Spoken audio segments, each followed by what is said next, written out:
Scene: The Island of Broken Hearts. The action of the piece takes place within 24 hours. Broken Hearts.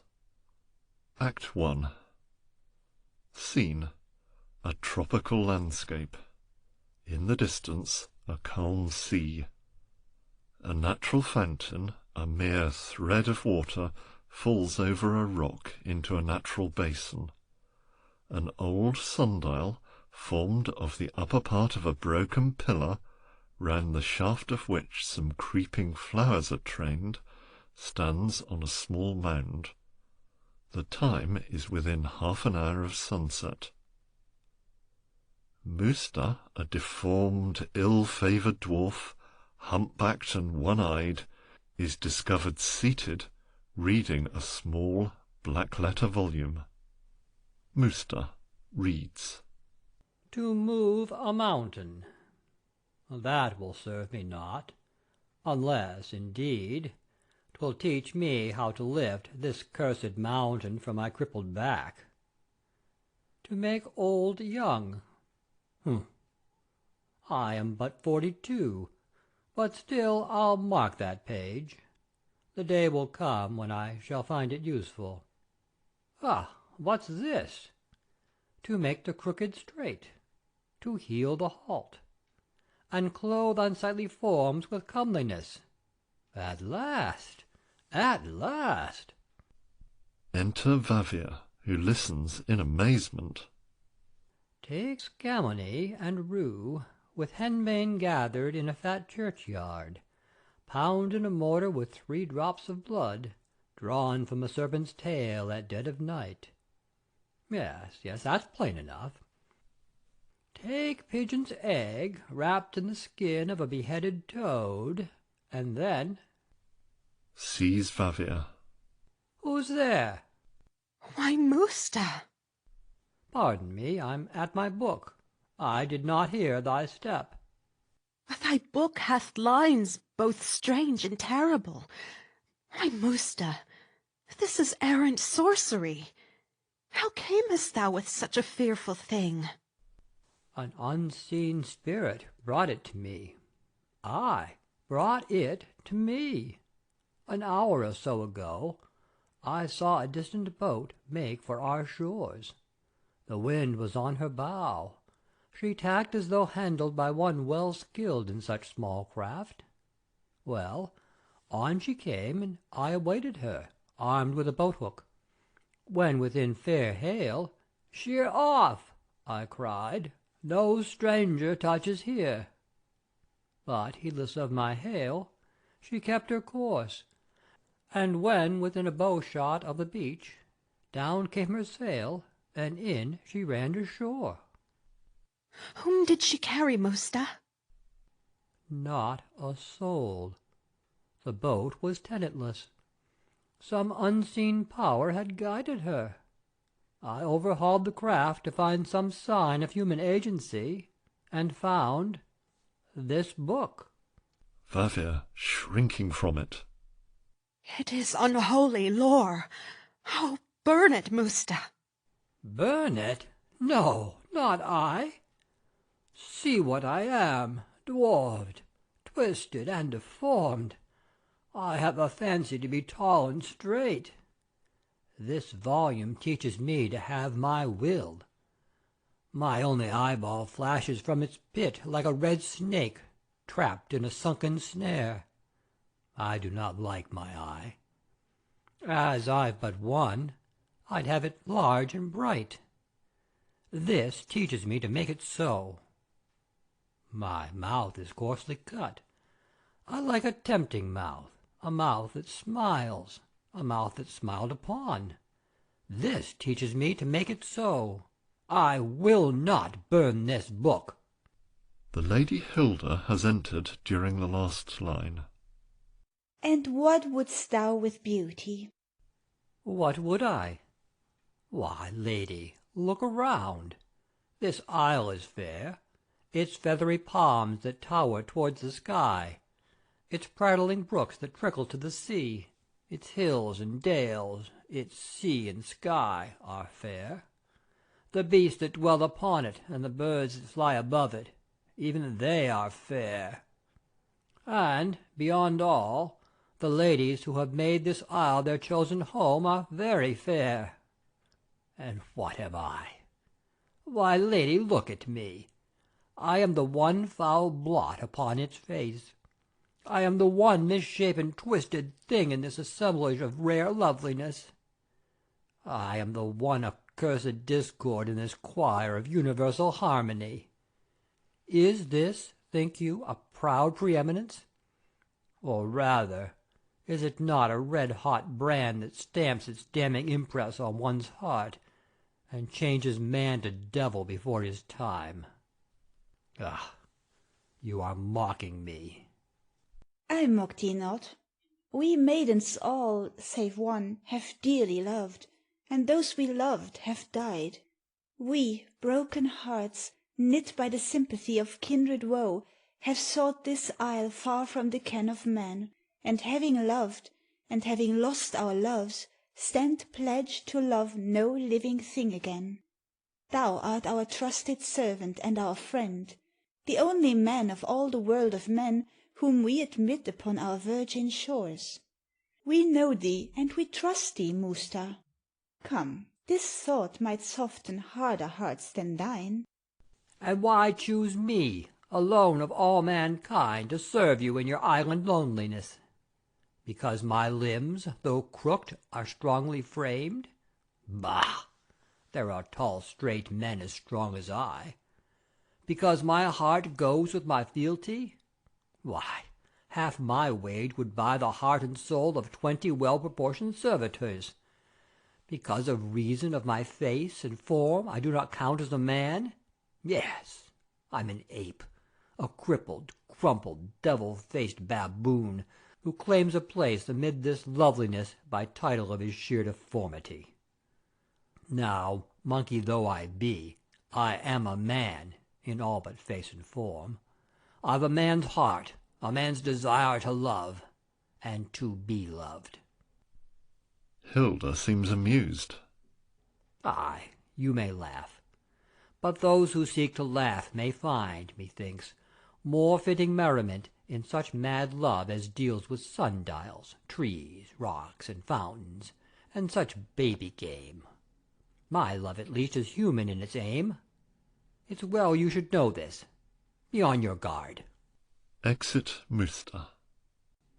In truth, the love that Musta laughs at tells how strangely ordered is a woman's heart. Dost thou remember how, when first we came to this fair isle, I said in thoughtless jest, a woman's heart must love, and we are women, so let us choose our loves. Then, looking round, this running fountain shall be mine, I cried, and kneeling by the brink, then sealed the vow, as all such vows are sealed twixt men and women. And thou, poor child, pleased with the jest, replied, I take this dial to be my love for life. Wavir, we little thought that in those words we pledged ourselves to an abiding love that rivals in its pure intensity the love that we had banished from our hearts. Yet so it is. We have so dwelt upon this idle fancy, keeping it alive with songs and sighs and vows of constancy, that we have tricked ourselves into a love akin to that which we had all forsworn. I love this little fountain as my life. To me, my dial is more, far more than life. It is the chronicle of the world's life, written by heaven's own hand. As wrapped in thought, I watch its silent, solemn shadow creep from hour to hour, and so from day to day, true as the sun itself, an awful record of heaven's most perfect and most glorious order. My love is lost in reverential awe. Oh, I have chosen well in choosing this. It is a holy thing that bears a warrant sent from the source of life to tell the earth that even time is hastening to its end. What is mere world-love to such love as this? And yet thou hast no cause to shun world-love. When my great sorrow came, and I withdrew to this lone isle with other broken hearts, thou, heart whole and untouched by love of man, yet gavest up the world and all it holds, to bide with me. I do not love the world. My darling sister found her sorrow there. The world is naught to me. This tiny isle, but half a league in girth, holds all I love. My world is where thou art. There let me stay for the few months that yet remain to me.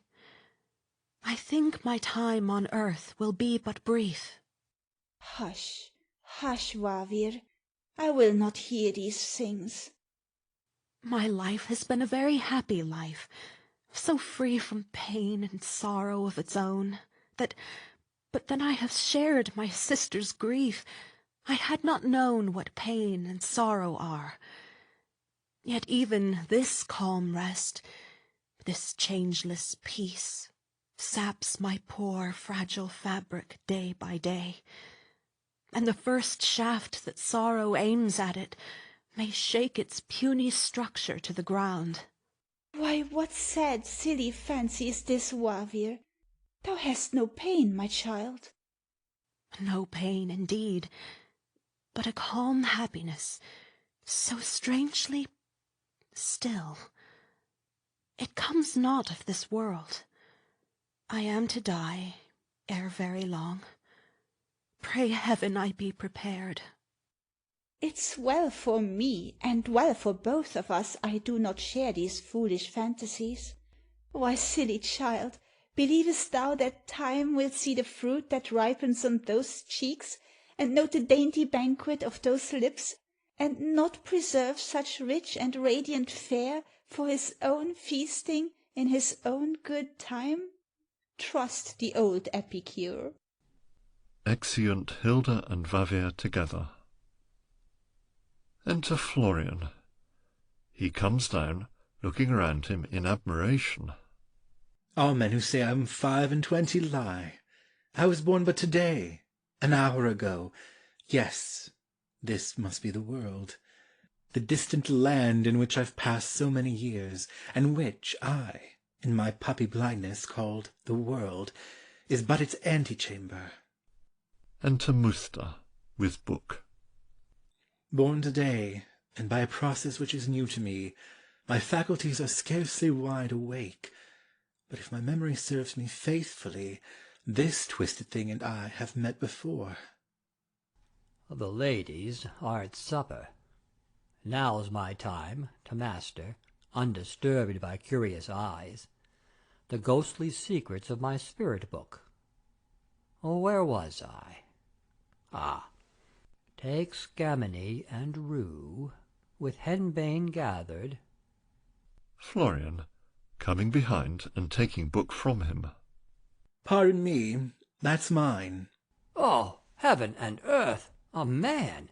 Thou hardy fool! What dost thou on this isle? Draws knife. Come, answer me. Give me that knife. Twisted it out of his hand. That's well.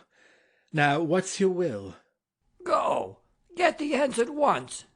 No, not just yet. This paradise, if rumour tells the truth, is ruled by 6 fair ladies. I prefer to take my sailing orders from their lips. Their lips are mine. Then you're a lucky dog. I am their mouthpiece. By their solemn rules, no man may set his foot upon these shores. Those rules thy hardihood hath set at naught. How camest thou, and when? I am a prince, Prince Florian of Spain. I landed here from yonder boat about an hour ago. Liar! The boat was empty. No, not quite. I was on board. But I was on the beach. I know you were. With boat-hook in your hand to thrust her off, you hailed me angrily. I had no time to stop and parley then, so, in the hope that fate would furnish me with some more fitting opportunity to offer you my best apologies, I kept her head to land and jumped ashore. Those best apologies I offer now. If you'll believe me, sir, I saw you not. I quite believe you, for I have the power to make myself invisible at will, and having such a power, you'll see at once that force will serve you nothing. Say you true? Undoubtedly. I've but to wind this veil. Producing a grey gauze veil with gold tassels. About my head, and I'm invisible, and so remain till I remove it. Why, this is a priceless talisman indeed. Invisible! I'd give 1/2 my life to be invisible for half a day. Indeed? And why? There is no living thing but seeks a mate. What birds and beasts may do, Musta may seek to do. I want to mate. And who do you think I want? Some kitchen wench, one-eyed, humped back, and twisted like myself? I want the purest, fairest form on earth. Upon my word, you aim full high. I do. Why not? Suppose I loved a kitchen wench, and told her so. A decent kitchen wench would soundly box your ears. You're right, she would. My lady can't do more. As I must fail, at least I'll fail for game worth failing for. As yet I've breathed no word. Were I unseen, I could take heart of grace and tell my love. What would you say? Aye, you laugh at me. But I've a wily tongue, and I can woo like an Adonis when I'm in the dark. A blind girl loved me once, a fair young girl with gentle face and gentle heart, but blind. How swear she was. Ah, mock her not. She died. Well, peace be with her. Find me some safe spot where I can pass the night. I'll pay you well. Why do you laugh? Had I your power to make myself invisible at will, I should take up my quarters in the castle where all the ladies dwell. I'm sure you would. Unfortunately, I'm a gentleman, and so that course is closed to me. Of course, I did but jest. I beg your pardon, sir. Aside. If I could get that veil for 1 short hour. But I've drugs to lull a man to sleep. If I can tempt this squeamish popinjay to trust himself to me, the thing is done. Aloud. I've a poor cottage, it is close at hand. Though humble, it is clean and weather-tight. It will afford you shelter. Then for food, I've some dried fish and eggs and oaten bread, quite at your service. Good. But hide yourself. Some one approaches. Florian covers his head with veil as Vavia enters with flowers. Florian, aside to Musta. Who is this fair maid?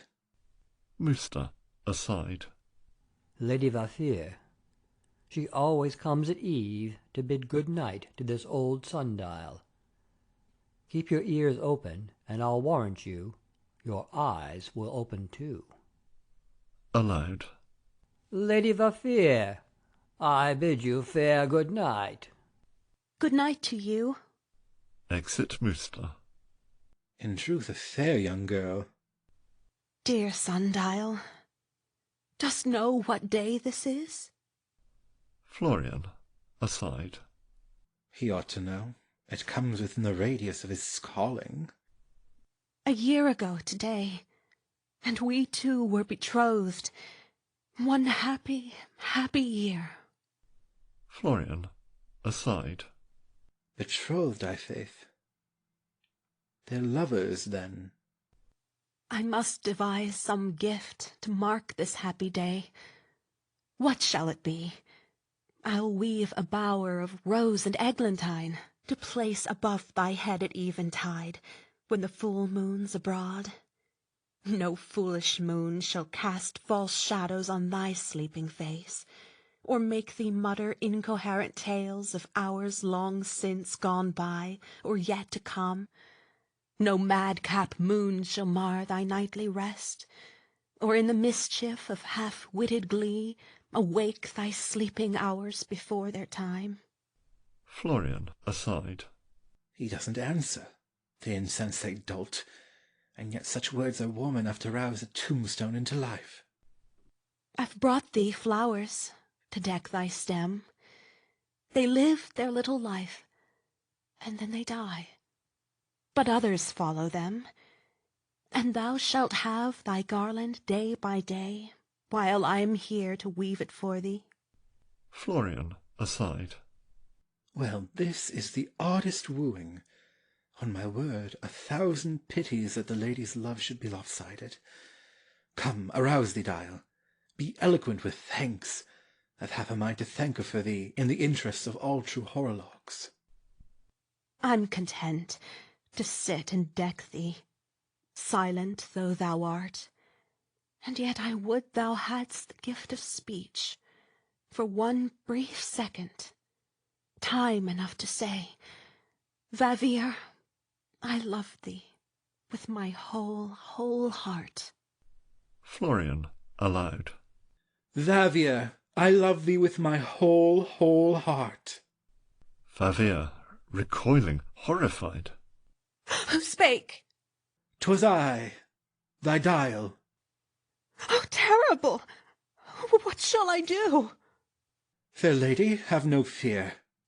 Fair lady, it's a man. My sisters, help! I am betrayed.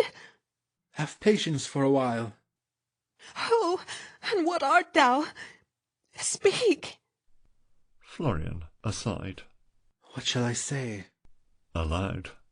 I am a poor, long-suffering mortal man, whom in the stony substance of thy Dial a cruel magician holds incarcerate. Oh, marvellous! And very pitiful. Ay, pitiful indeed, poor prisoned soul. Advancing. There shalt thou lie, said he, till some pure maid shall have been constant to thine unseen self a 12-month and a day. That maid art thou. Alas, poor man, I fain would set thee free. Yet I have loved not thee, but this thy tomb. Thou canst not separate me from my tomb except by loving me.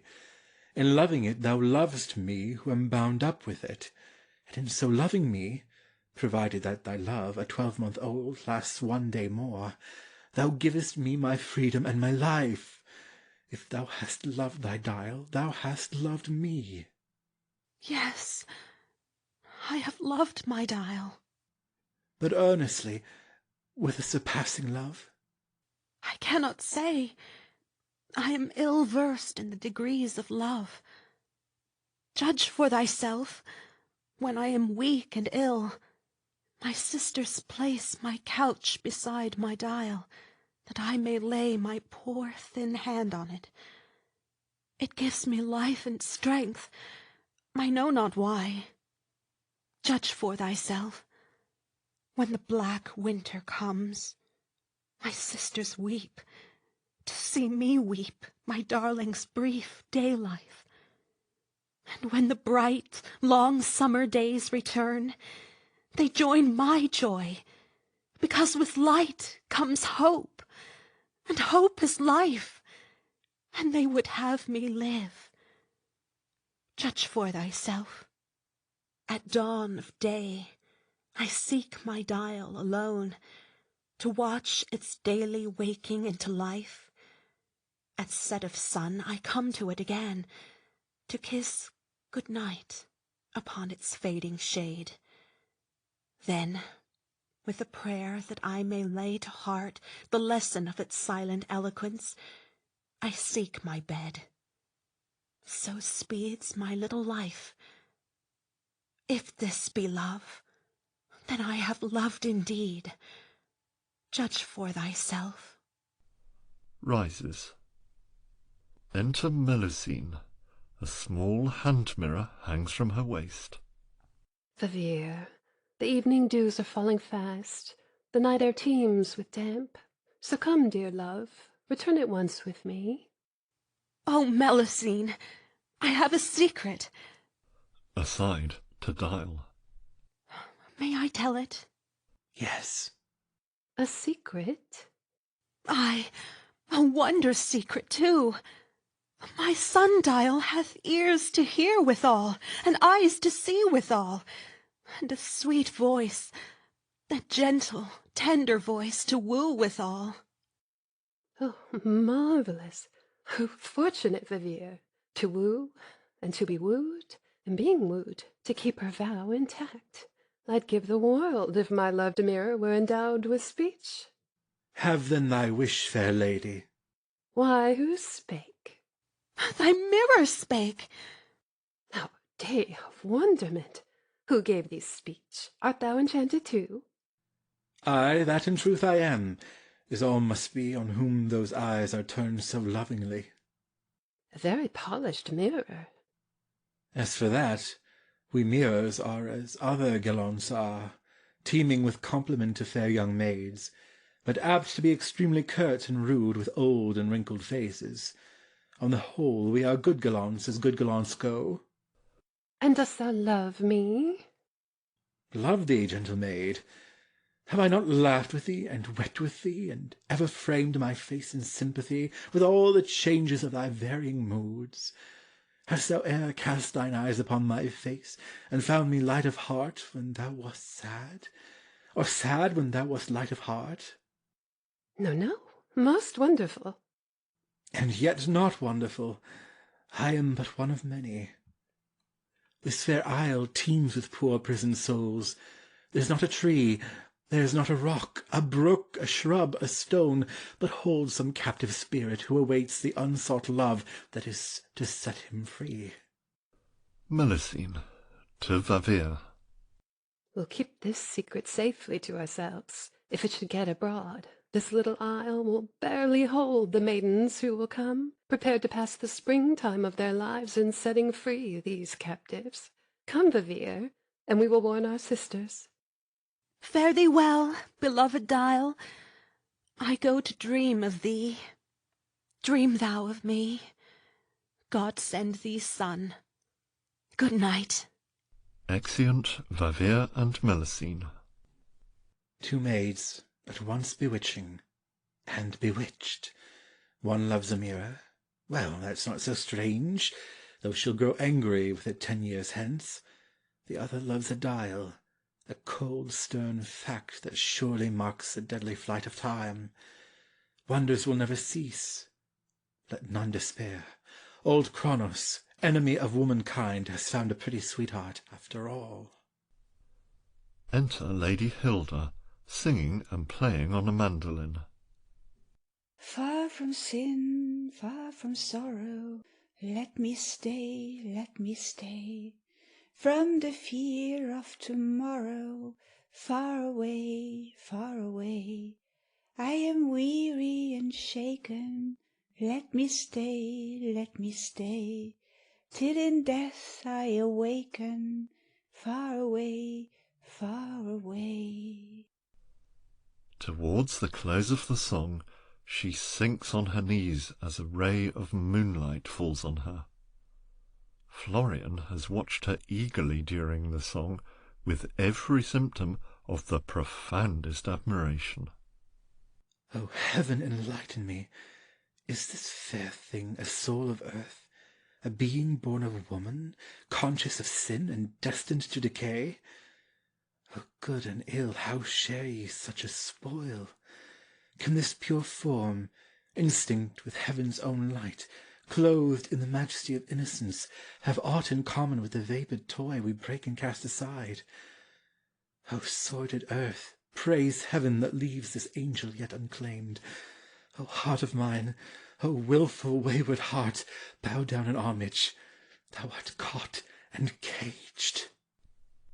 During these lines, Hilda, seated by the fountain, has been playing with its water and kissing her wet hands. The sun has set.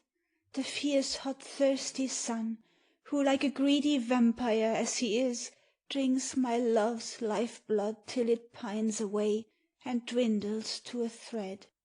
The moon's abroad. She is not jealous of my fountain love. She sheds her gentle light upon our tryst, and decks my love with diamonds of her own. Florian, aside. Poor senseless fount, to have thy home in heaven, and not to know it. Shall I tell thee how I came to give my poor bruised heart to thee? Or art thou of those churlish lovers who can brook no love that is not born of them? Why then I am unworthy in thine eyes, for I have loved as women love but once. He was a prince, a brave, God-fearing knight, the very pink and bloom of chivalry, proud as a war-horse, fair as the dawn of day, staunch as a woman, tender as a man. He knew not that I loved him. Who was I that he should mark the flushing of my face, amid 1,000 maids whose stricken hearts danced to their lips, as he, my prince, rode by? One sullen winter day, dark as his doom, he left his home to seek a distant land. A weary while I wept, months passed away, and yet no tidings came. Then tales were told of ships overwhelmed by boisterous wintry seas, and rough men prayed and maidens wept aloud, for he was loved of all. Then came the news, at first in shuddering whispers, one by one, then babbled by 10,000 clamorous tongues. The cold, fierce sea had robbed me of my love, my star, my light, my life, my Florian. Florian, aside. O senseless dullard, to have turned away from heaven's own threshold at thine own free will! I wept no more. Tears are the balm of sorrow, not of woe. I fled my home. A gentle sister, whose poor little life lives on the love I bear it, fled with me. So hand in hand we wandered through the world, till in this haven of pure peace and rest we found safe sanctuary from our woe. Florian, aloud. Who would not die to be so mourned by thee? Hilda expresses alarm and intense surprise. Fear nothing. I who speak am but a voice, the murmur of the waters, shaped to words by the all-potent alchemy of love. Oh, foolish maid, this is some madcap dream. No dream indeed, or if it be, dream on. Canst thou then hear the words I speak to thee? Ay, that I can, and every word I hear adds fuel to my love. Oh, wonderful! Hast thou the power to love? Indeed I have. And is thy love akin to mine? It is so near akin that, as it comes to thine, and lives on thine, so without thine it dies. If my poor love hath called thine into life, so is my love in duty bound to thine, its kith and kin. But if the rumours of thy Florian's death should prove, as rumours often prove, untrue, if he should be alive, loving thee well, eager to tell his love to thee, what then? Thou jealous fount, what untold miracle would bear the tidings to this lonely isle? Say that in wandering through the unknown world, chance led Prince Florian to these shores, and he, flushed with the radiance of thy loveliness, stood manifest before thine eyes. What then? O heaven, what then? Joy kills as sorrow kills.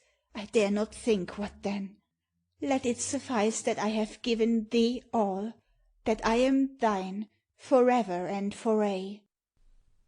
Enter Musta, unperceived. He places himself so that the dial conceals him from Florian and Hilda. Ever and are fragile flowers that fade before the breath of an old love long lost. O gentle voice, born of the falling water, have no fear. In heaven's sight I pledge myself to thee. What love is in me, that I give to thee. What love thou hast to give, I take from thee. Kiss thou my hands. Holding her hands for the water to fall on. Henceforth we twain are one.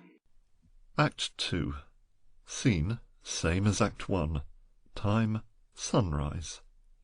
Enter Musta cautiously. I left him sleeping soundly in my hut. He did not drink the wine, but still he sleeps. Producing veil. I stole it from his pillow. Here's a prize. Poor devil that I am, whose only hope in meeting other men on equal terms lies in his chance of keeping out of sight. Ha! Someone comes. I'll hide thee carefully. Places it under a stone of dial. Some day, maybe, thou'lt do as much for me. Enter Florian angrily. So here you are. I've sought you everywhere. Aye, I am here. You're early from your bed. Well, it's no bed for such fine folk as you.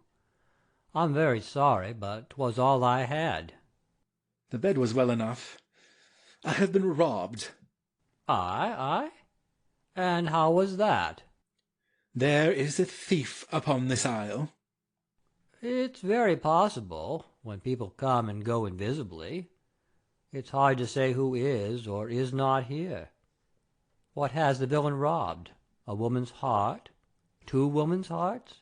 How many women's hearts? If there's a thief here, it is you or I. It comes to that. Now, what is it you've lost? My talisman. Your talisman? Oho! I see no cause for jest. You don't? Observe.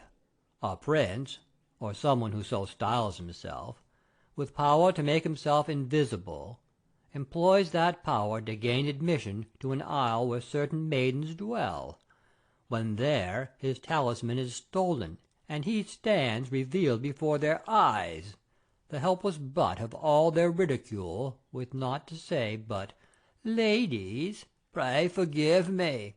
I had thought to enter unobserved, to wander here and watch your movements, also unobserved, and when grown weary of this novel sport, to take my leave of you, still unobserved. But as I've failed, so pray you pardon me." And off he goes, his tail between his legs like a well-beaten hound. Florian seizing him. Misshapen imp! Have you so little care for such a dog life as warms your twisted carcass, that you dare to bandy jests with me? Release me, sir. Had I your talisman, do you suppose I should be here before your eyes? No. Whoever has the veil is using it. There are but 6 of us, besides myself. If one of those is missing, why be sure that one has taken it. I'll go and see. Exit Musta. The imp is right, and yet the talisman was safe with me last night. But who comes here? Confusion. It's Vavir. I shall be seen. Where can I hide myself? Enter Vavir. She starts in intense alarm on seeing Florian. Kind heaven, protect me!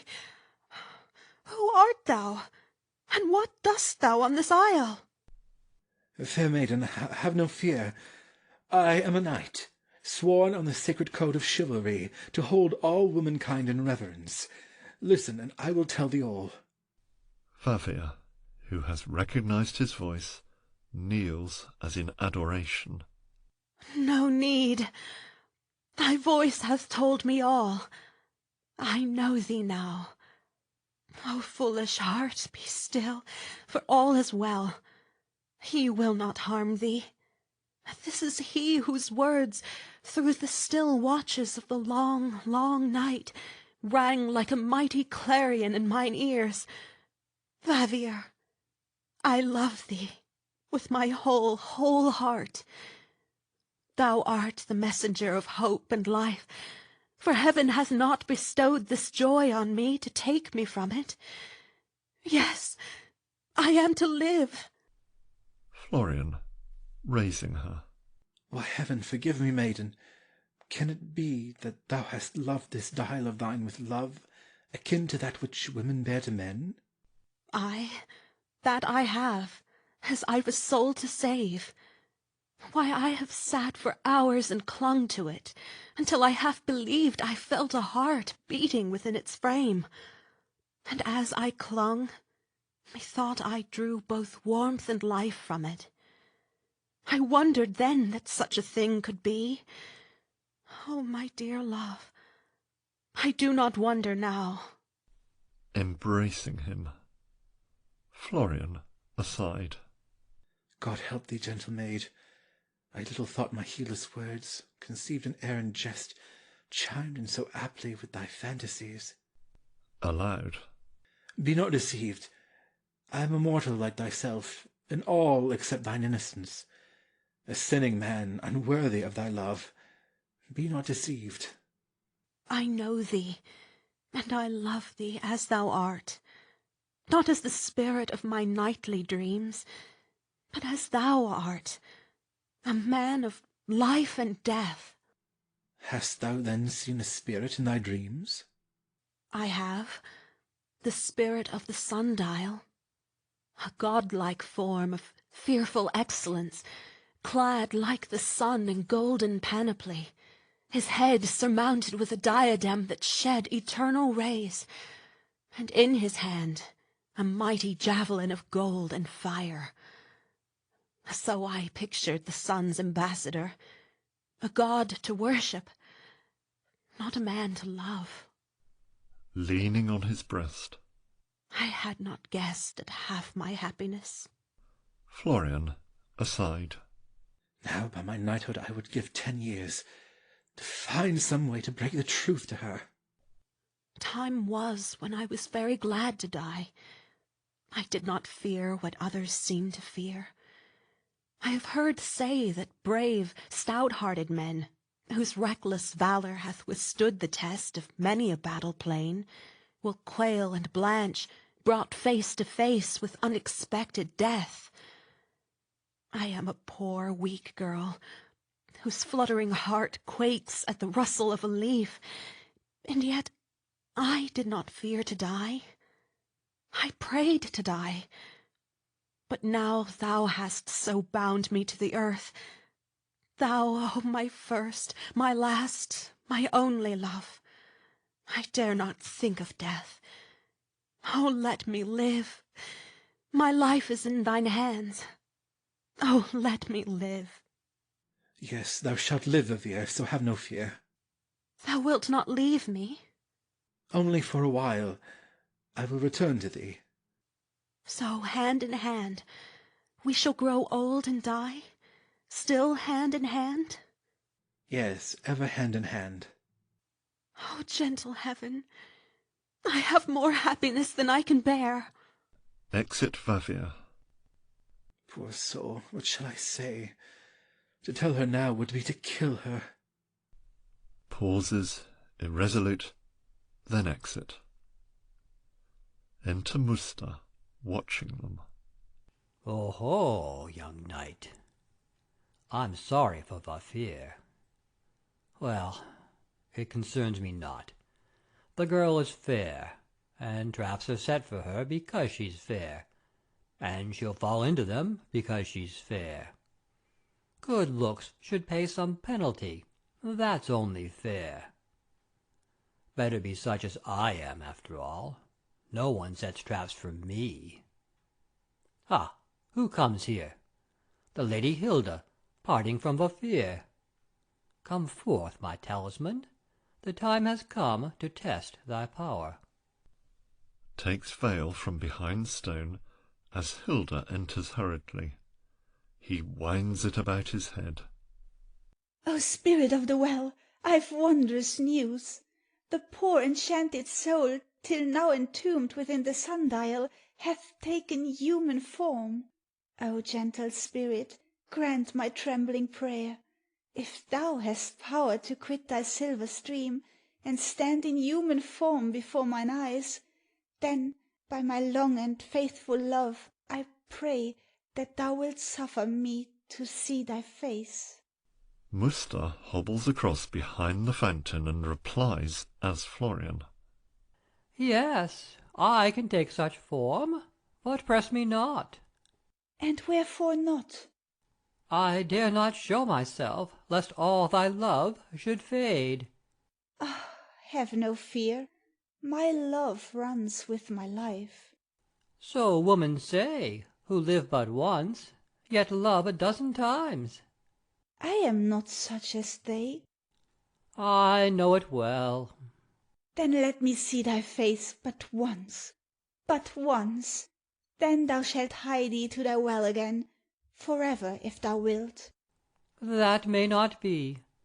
Once seen in human form, I must remain a man, with more than man's infirmities. I am no shapely spirit framed to catch a woman's fancy. I am roughly hewn, somewhat uncouth, misshapen, some might say. Dost thou not fear to look on me? No, no. Take thou thy form, whatever that form may be. But stay. Thou hast a serving-man, a crumpled wretch, one-eyed and lame, but passing honest. Say that I am such a twisted thing as he. What then? O spirit of the well, fear not. My love is not a thing of yesterday, nor does it spring from thought of face and form. I love thee for thy boundless charity that seeks no recompense, doing good works in modest silence from the very love of doing good, bestowing life and strength on high and low, on rich and poor alike, embracing in thy vast philosophy all creeds, all nations, and all ranks of men, holding thyself to be no higher than the meanest wretch who claims thy charity, yet holding none to be of such account as to deserve thine homage, just to all, lovely in all thy modest deeds of good, excelling type of godliest charity, show thyself in whatever form thou wilt, O spirit of the well, and I perforce must love thee. Be it so. Thou shalt behold me as I am. But first, ere I do that which cannot be undone, give me a solemn token that shall serve as evidence of troth twixt thee and me. Dost thou still doubt me then? I doubt myself. I doubt my rugged form, my rough-hewn face, my crumpled limbs. See, lady, I exchange my immortality for life and death, my demi-godhood for the state of man, man undersized and crippled and accursed. All this I do for thee.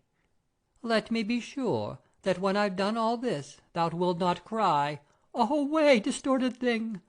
My love is not for such a thing as thou." O doubting spirit, take this sacred ring.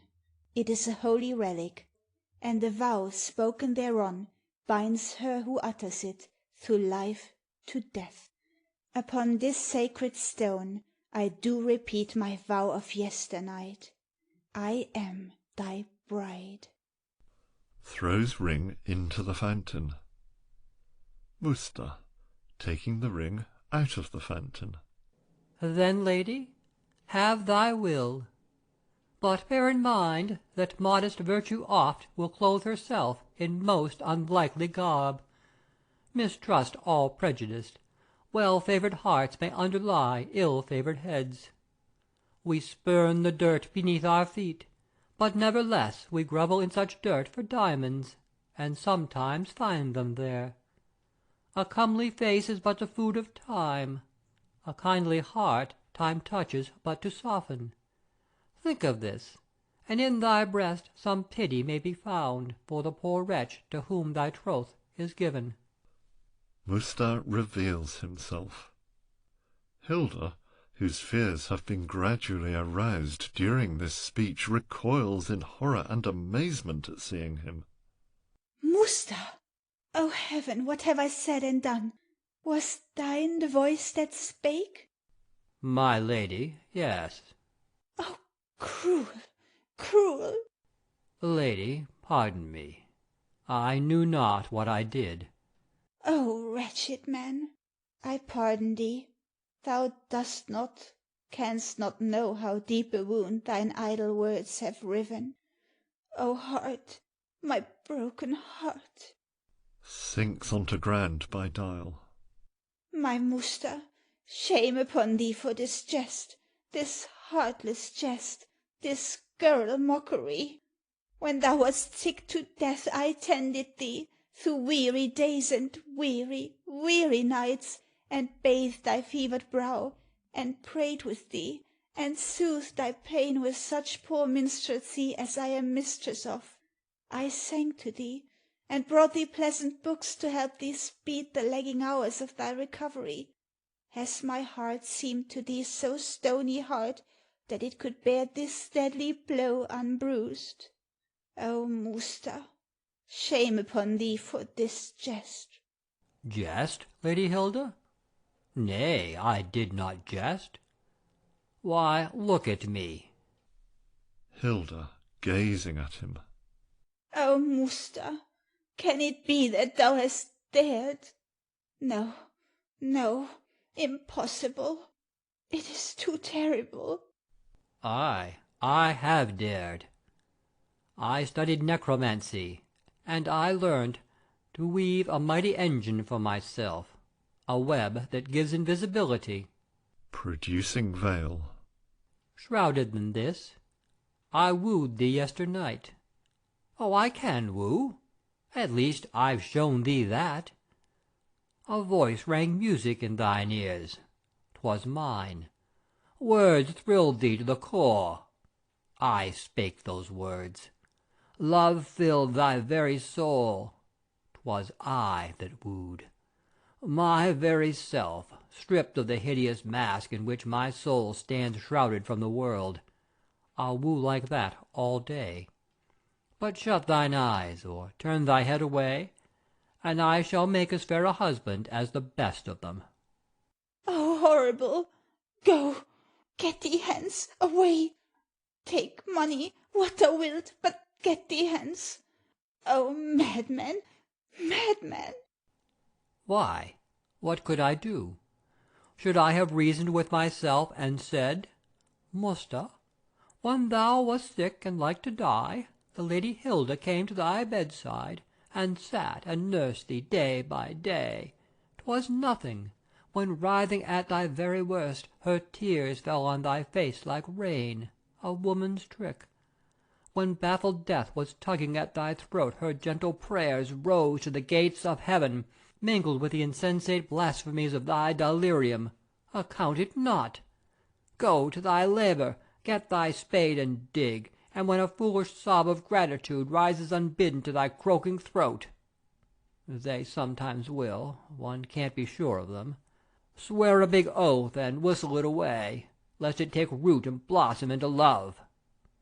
Was this my duty, think ye? No, no, no. My body's twisted, lady, not my heart. Hilda, with forced calmness. But say that, bound in duty to the troth that thou hast wrung from me, I taught myself, I will not say to love, to bear with thee. How could I hope to live at peace with one armed with so terrible a talisman? A talisman that vests in him the power to come to me and go from me unseen, and play the truant at his own free will. Thou askest more than womankind can grant. Musta, trembling with excitement.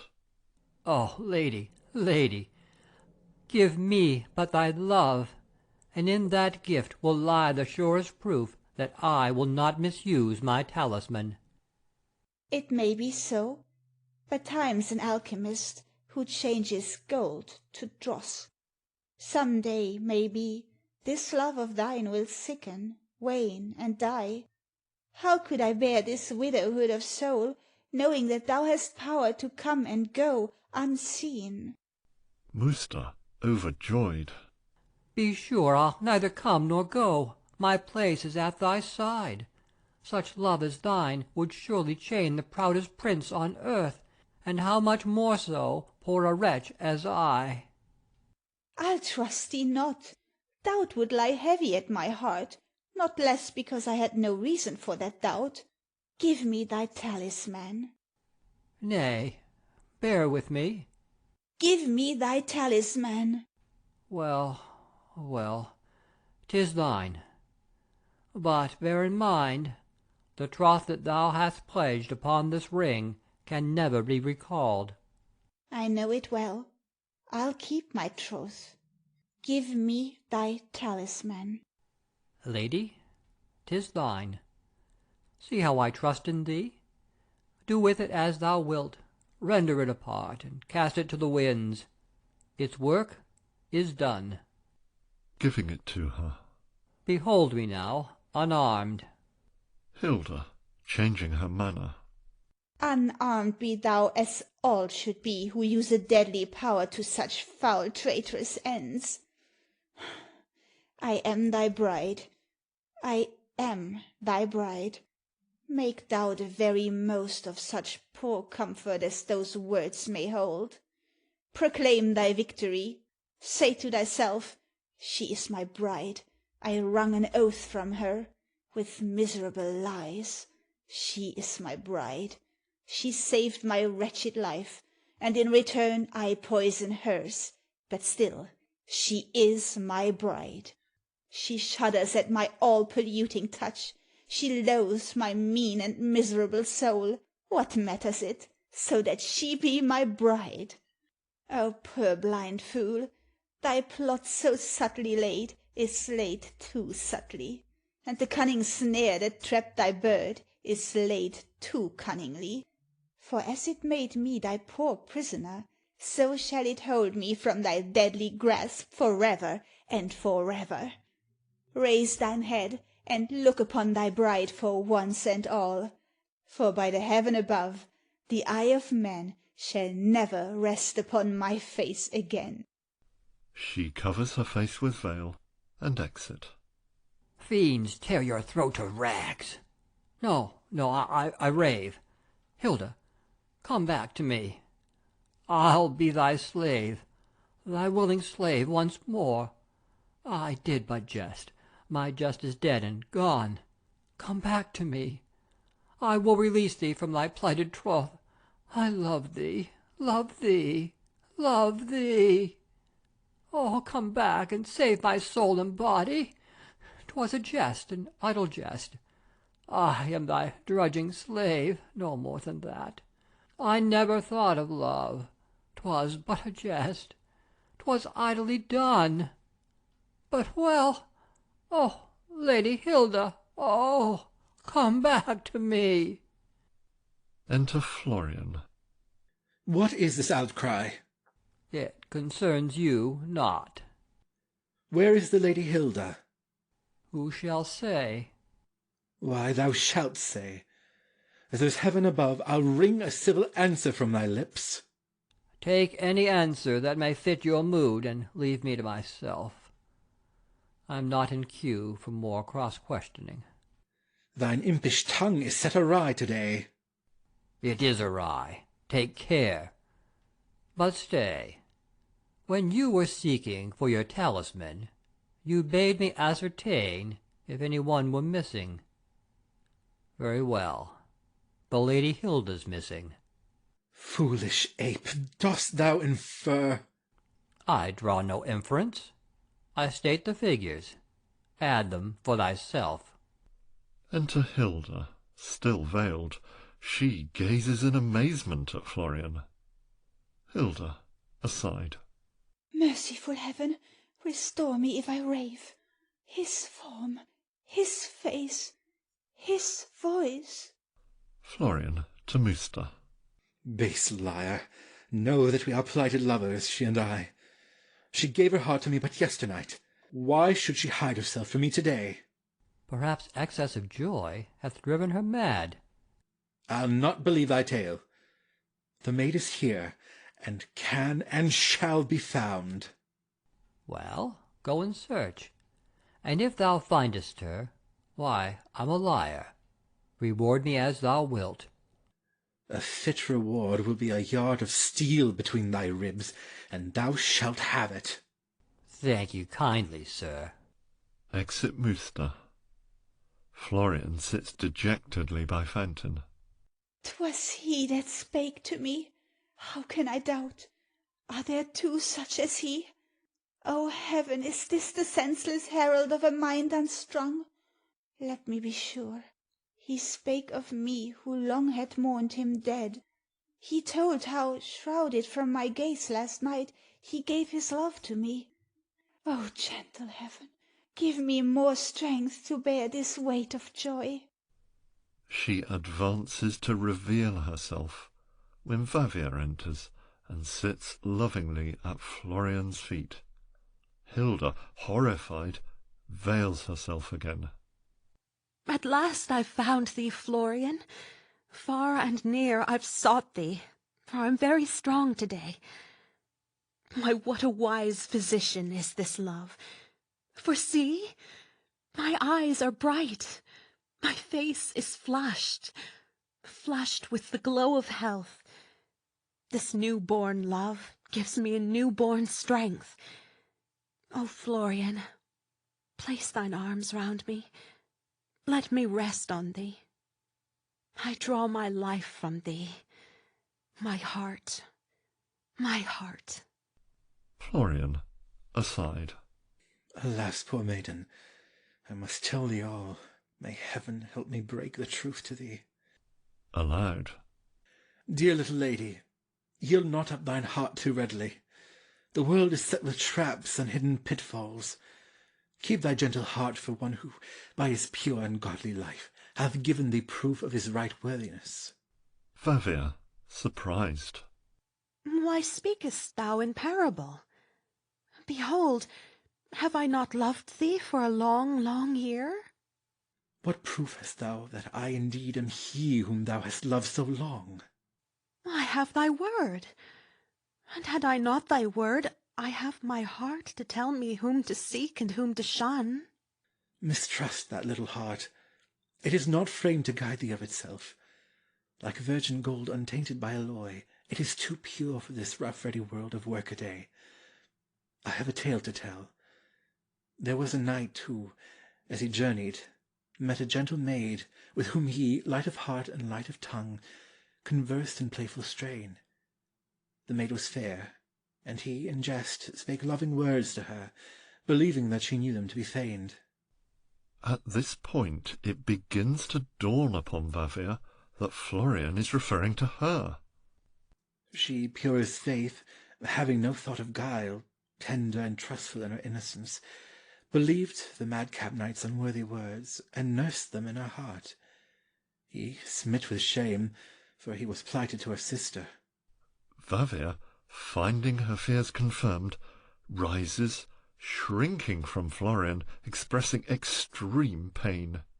He rises after her. Whom he loved with an exceeding love, essayed, with clumsy hint and far-fetched parable, to break the truth to her. At length, by very slow degrees, light came to her. Shall I go on? No need. I know the rest. The maiden died.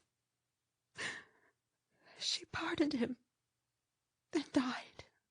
Vavia, during the ensuing lines, shows symptoms of fainting. No, no, Vavia! She lived. The maiden lived. He was not worth a tear. She loved him well, but still she lived, Vavia. But still she lived. If only for the gentle sister whom she loved so tenderly, and for whose sake she, in the blushing daybreak of her life, had yielded up the world. How say she lived? Vavir falls senseless in Florian's arms. Hilda, who has been listening eagerly to the latter part of Florian's tale, kneels, praying, as the act drop falls. Act 3. Scene, same as Act 1, about half an hour before sunset. Vavir discovered sleeping at foot of sundial. Melusine is kneeling. Amanthis is standing, leaning on dial. Vavir's head rests on pillows, and a cloak envelops her. How peacefully she sleeps! O Melusine, can it be that this solemn death-like calm is but the silent herald of the end?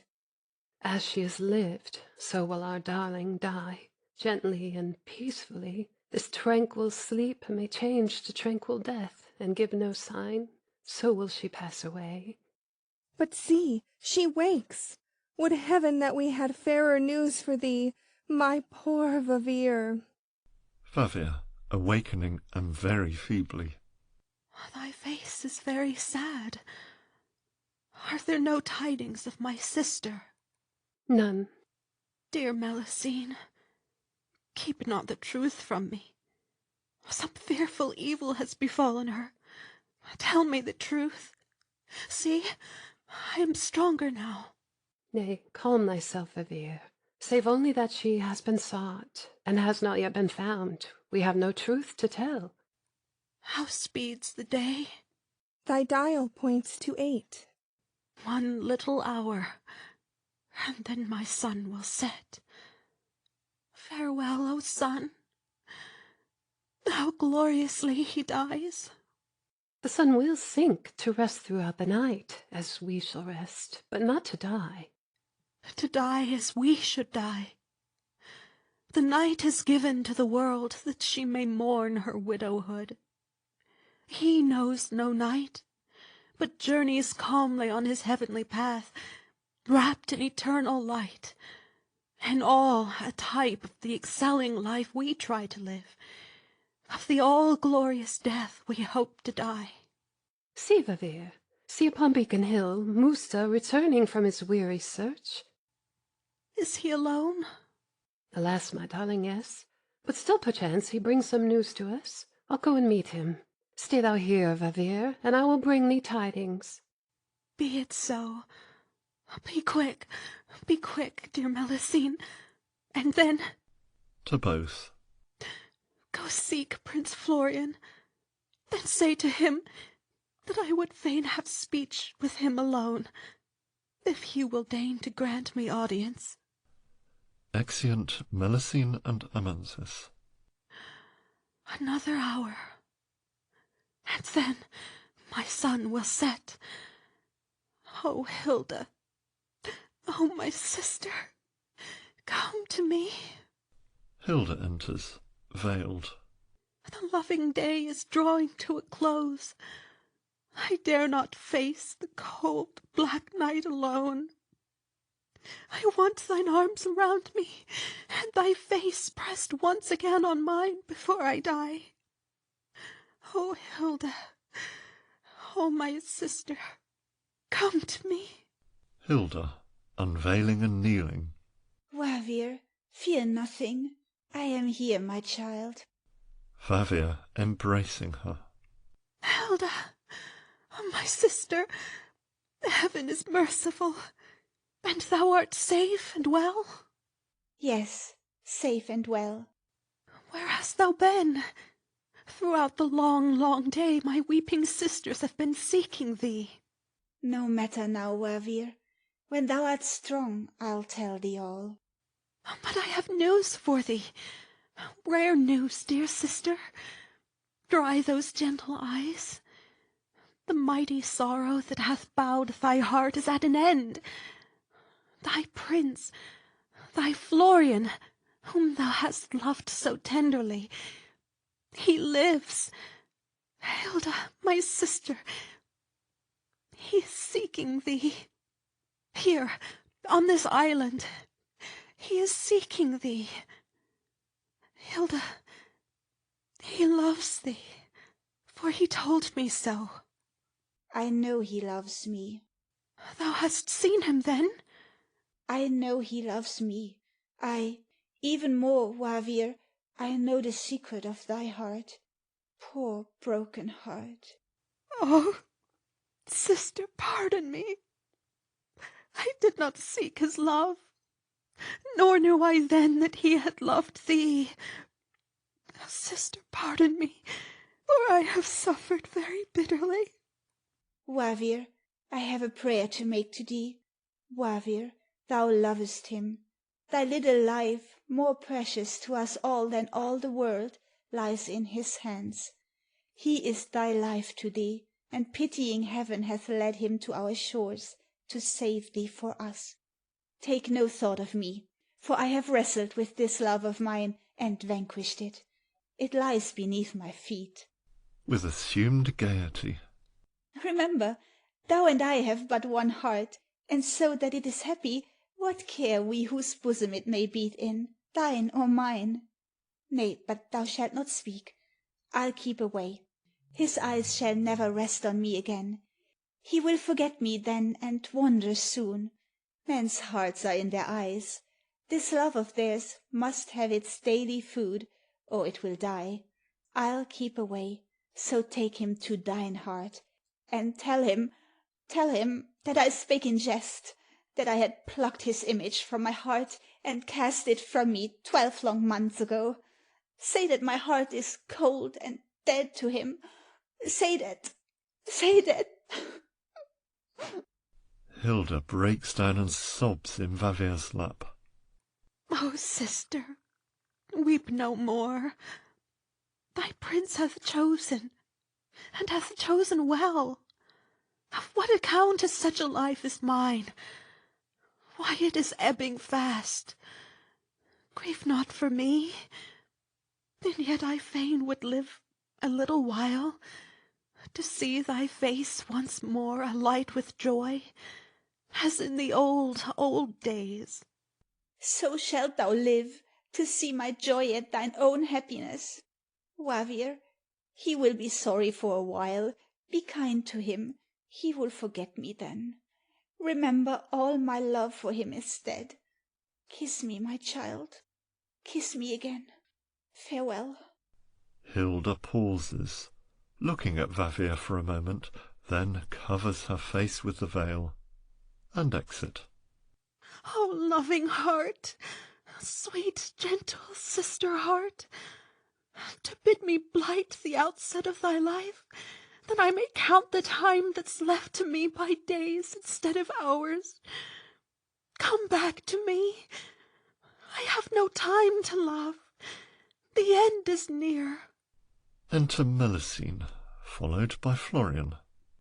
Obedient to thy summons I am here. Yet I am very loath to look upon the misery my heedlessness hath caused. Vavir, leaning on Melusine, with an effort to appear cheerful. Sir Florian, my pain is at an end. The blow was heavy, for I am not strong, and jests are new to me. Forgive me, sir. My brain is filled with foolish fantasies that carry me beyond my reasoning self. I pray your pardon. Think no more of me, save as the subject of a merry tale. How a mad maiden loved a sundial, and very dearly, too. I have some news to give you comfort. Hilda has been here. She is alive and well. Then heaven be thanked. But stay. You met her as you came?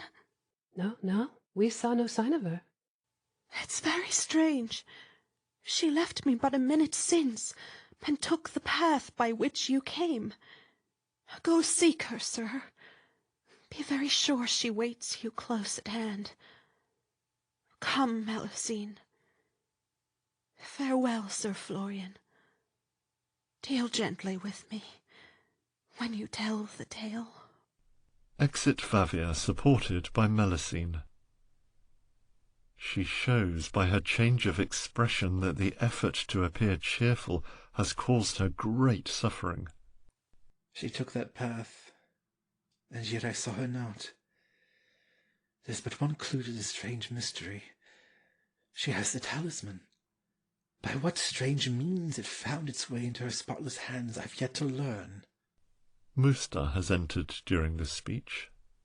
Let me assist you, sir.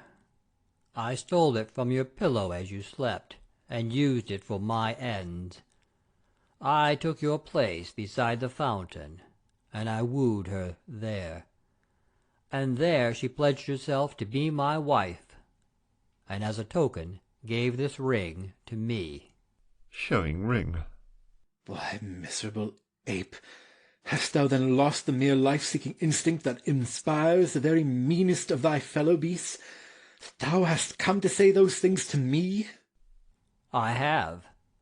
I say these things to you because I want to die. I tried to kill myself, but I'm no hero, and my courage failed. She's gone from you forever, and I come to mock the bitter blighting of your life, to chuckle at the aching misery that eats your heart away. I come to spit my hate upon you. If my toad's mouth held the venom of a toad, I would spit that. Come, have I said enough? Then draw thy sword, and make an end of me. I am prepared. Florian, drawing sword. I need no assurance, yea or nay, that some foul planning of thy leper heart had worked this devilry. Thou lovest her? Thou lovest her? Is there no blasphemy that devils shrink from? Hast thou seen thyself? Seizing Musta and holding his head over the pool. Look in the fountain. Bend thy cursed head. Look at it. Dog face. Musta struggles. Shrink not back appalled. It will not harm thee, coward. Look at it. What do we do with such a thing as that when it dares claim a common right with man? We crush it underfoot. We stamp it down, lest other reptiles take their cue from it, and say, if he is human, so are we. Flinging him on the ground. Musta crouching on ground. Spare me your tongue. I well know what I am, and what I've done. My life is forfeited. Strike at the heart. Be quick. I am prepared. Hast thou no prayer to utter? No, not I. Curse you! Be quick, I say. Yet, stay, one word. Before you pass your sword between my ribs, look at yourself, Sir Knight. Then look at me. You, comely, straight-limbed, fair of face and form. I say not this to court your favour, sir. The devil take your favour. I, a dwarf, crooked, humped back, and one-eyed. So foul the thing that I am fain to quote my love for women to prove that I have kinship with mankind. Well, we are deadly rivals, you and I. Do we start fair, do you think?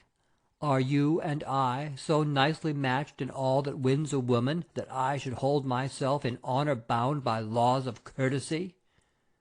But one word more, and I have done. Had I those shapely limbs, that fair smooth face, those two great godlike eyes, may lightning blast them as it blasted mine, believe me, sir, I'd use no talismans. Now kill me quick. I'm prepared. I only ask one boon of you. Strike surely, and be quick. Florian pauses for a moment, then sheaths his sword. Go, take thy life. I'll none of it.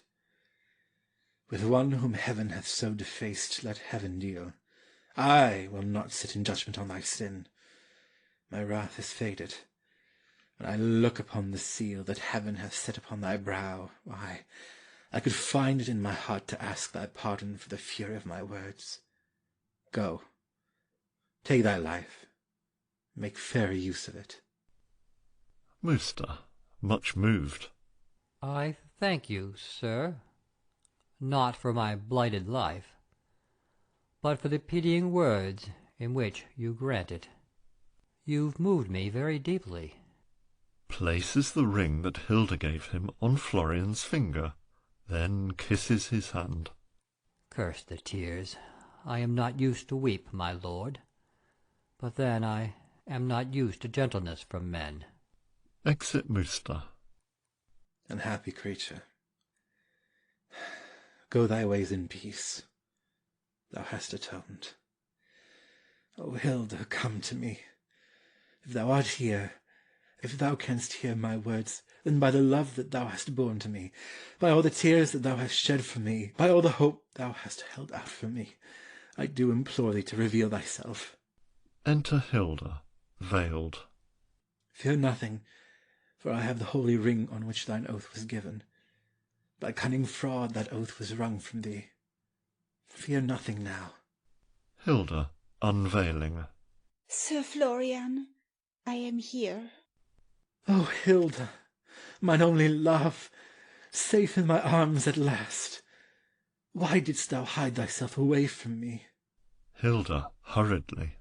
I hid myself to save my sister's life. To save her life, I now reveal myself. How fares Vivere? Alas, her little life is ebbing fast from heart wounds of thy making. Florian, I have no time to lose on empty forms. I have no words to waste on idle speech. My poor sick sister loves thee. Much misled by thy light words, she placed full faith in thee, and she is dying for her faith. O sir, there is but one physician in the world who under heaven can save my darling's life. Go to her now. If thou hast loved me, sir, be merciful and save this life for me. Hilda, be just. How can I do this thing? Can I command my heart, or deal with it as I can deal with life or limb? By heaven, I would lay down my life to save Vivere, but not my love. I do not ask thy life. I have a life to yield, if such a price could save my sister. Oh, forgive me, sir. My weight of grief hath maddened me, and yet I ask for no one-sided sacrifice. What is thy loss to mine? For 3 long years this love of thee tinged my devoted life with such blank woe, such utter misery, that I was fain, hope being dead to me, to sit apart and wait the far-off end. Then, when the end seemed yet too far away, the bright blue heaven shone through the lowering clouds, for he, whom I had mourned as dead, came back, to claim my love and crown it with his own. At last I hold thee by the hand. Taking Florian by both hands. At last I have thy love, O love of mine. Thou art my very own, at last, at last. Well then, Sir Florian, I yield thee up. Releasing him. To save her life, I tear this new-born joy out of my very heart. For her I crush my only hope on earth. If I can yield the love of 3 long years to save her life, canst thou not yield thy love of yesterday? The task is very bitter. Yesternight I learned that thou, whom I so blindly love, had blindly loved me years ago. Today thou bidst me take this love of mine elsewhere. Art thou so sure that I have loved thee long? I loved one Florian, a stainless knight, brave as the very truth, and, being brave, tender and merciful as brave men are, whose champion heart was sworn in chivalry to save all women, sorrowing and oppressed. Nor did he hold that woman to be banned, whose sorrow came of her great love for him. Tell me, art thou the Florian that I loved? If not that stainless Florian, yet one who would be such as he. Taking her by both hands. I have thy love. I who have lived a loveless life till now. Well, then I yield thee up. Releasing her. If words of mine can save thy sister, I will speak those words. I knew it. Florian, I was sure of thee. God bless thee, Florian. Thou hast saved her life. Kissing his forehead. Oh, how I love thee! With hurried emphasis. Go to her at once. Go to her quickly, ere it be too late. Thy sister comes this way. Aside. Alas, Vivia, there is more heaven than earth in that pale face. Enter Vavia, very pale and weak, supported by Melusine and Amanthis. Florian receives her in his arms, and they lay her gently on the ground. Hilda rushes to her as they place her on the ground near the sundial. Florian kneels by her and takes her hand. Vavir, my love, my gentle sister, see, he loves thee. Florian loves thee. He is here to tell thee this, to call thee back to life. Come at his call. The earth is bright for thee. See how he loves thee.